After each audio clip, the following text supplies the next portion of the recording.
অত্যন্ত চমৎকার, আধুনিক, স্মার্ট আমাদের এই সংসদ ভবনের এরিয়া সেটা চিন্তাই করা যায় না, এত সুন্দর।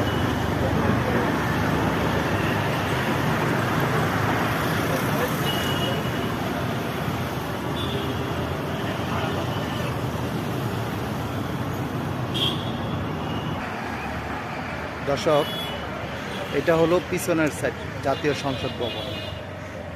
কত সুন্দর আমাদের দেশের সংসদ ভবন, যেটা আপনারা যারা দেখেন নাই তারা চিন্তাও করতে পারবেন না। সারা পৃথিবীতে এত সুন্দর সংসদ ভবন আর কোথাও নেই, যেটা আমাদের দেশে অবস্থিত, বাংলাদেশে। এটা হলো বাংলাদেশের জাতীয় সংসদ ভবন, পিছনের সাইড।